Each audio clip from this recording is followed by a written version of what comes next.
let's sneak in an award for guys that don't dribble basketballs anymore. This is called the Coach of the Year award. Which, James, if you had to put money on who should win Coach of the Year or who will win Coach of the Year, it'd be my uncle Mike Brown, right? Yeah, Uncle Mike has got it pretty much locked up. And I actually do think Mike Brown is the right choice. He I did ended not the drought. what's that? He ended He the ended the drought. drought, yeah. And in such bold fashion too. Like I thought the Kings would sneak into the playoffs this year. I did not think they would be like a top seed like this. Yes. It's very unexpected, right? So he deserves it. I would say that for sure. So with that being almost like a clear consensus, can I tell you who my runner up is? Because it's a little more interesting. Yes. Tom Thibodeau, man. We talked about this in the last episode, but the Knicks have the Ice! third best, yeah, third best offensive rating in the league. Thibodeau's supposed to be like a drag it out defensive coach, and they don't really have like the type of roster that you would look at and go, yeah, that's probably like the third offense in the NBA. It's pretty remarkable. I almost think Thibodeau should be coach of the year, but I know it's going to go to Mike Brown, and he's also a deserving candidate, so I'm not outraged by it. Look, I think Mike Brown's done a good job. I think he's been not overrated, but look, we knew the Kings were going to have a good offense. They have the best offense in the league. That's a crazy development. Not a crazy development. Like, I think there was a world where that could happen, and Malik Monk gets hot coming off the bench and can like completely blow open a game.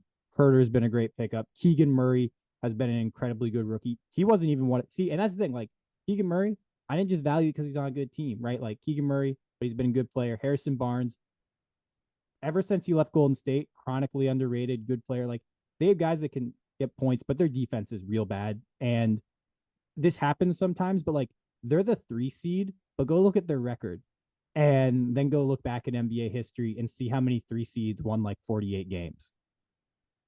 It's, not that many. Like that's a pretty low number historically for a 3 seed. So look, I think he's deserving. Ends the streak, light the beam, ton of fun, and like I don't care because it's coach of the year. Like, and I don't think coaches know who's a good coach, and like they like the award, but it's not whatever. But I do think you're right, Tibbs. Look, we're talking about you're like the Knicks, third best offense, and then they also have the least valuable player maybe in the league, and they're Yeah. having this season, and like maybe Tibbs doesn't deserve it just because he's played RJ Barrett that much. But I also think some of that is RJ Barrett's making like 30 million a year, right? Like he or I do love at the beginning of the season how they picked up Cam Reddish for like peanuts and a 6 pack.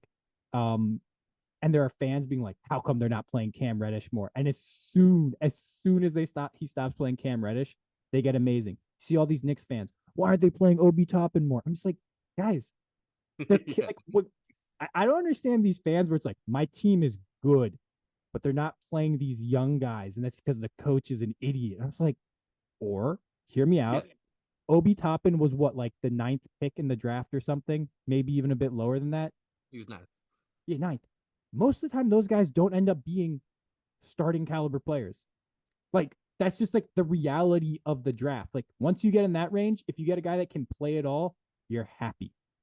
Yeah, I like Toppin too, but like I like Reza. Nobody likes Reddish. This is obviously a bad NBA player. I think Toppin has a lot of potential that he's not really tapping because he's been behind Randall in their pecking order for so long. But let's be honest, Julius Randle's like a borderline All NBA player. Like why aren't they playing Toppin more? I guess they have their best player at the same position, and they're a win now team. Like what do you want? What do you want Tom Thibodeau to do? Just play all power forwards? It's stupid. It's always stupid, man. Dude. I'm just gonna rant a little bit now here, but I like it. fans, this whole like the rotation's not the way I wanted. It's such a common and like superficial criticism of coaches. I saw it all year with Silas, who just got fired, and I don't think he's a very good NBA coach. But it's not because he like plays Deshaun Knicks. It's like he only has the players he has. And like, how come Gup isn't getting more opportunities? He stinks, and like often that's the case. Like fans just like a guy, so they think they should get more opportunities, and then they blame the coach when he doesn't give them to them. But the coach sees them in practice every day, man. The coach has a better idea than you do of what's happening. And odds are Thibodeau knows who's gonna help him win NBA games.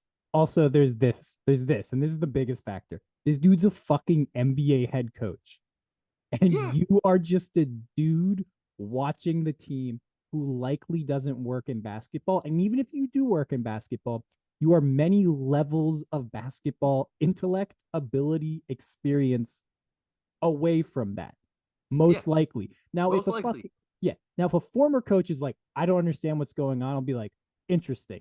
This guy has a little bit better understanding. I agree with you. Fans just get attached to these dudes. And it's also this. You know why they're always like, oh, play this guy. Like what? Like whenever he comes in, he looks great. It's like he's coming in with his team down 20 and 4 minutes left in the game. Everyone looks good in those situations because the other team's third string is in and they're just out there trying to run the clock down while Gup is driving to the lane and he's looking unstoppable against, Thonis Antetokounmpo, who's, cosplaying WWE, right? Like Yeah, it pisses me off. Also, in Silas's defense, like they didn't have any point guard, like at all. Like you just need a guy that you can be like dribble the ball up the court and make a pass 50% of the time plus because it's harder than you would imagine to find a guy that can competently do that. And Knicks couldn't competently do it, which is an indictment of everyone else on that roster, not on the coach. But we shouldn't be talking about Steven yeah, Silas. we're off the rails. Let's move on. Who's the least valuable coach of the year? Ooh. Is it Will Hardy for fucking up the Jazz's tank?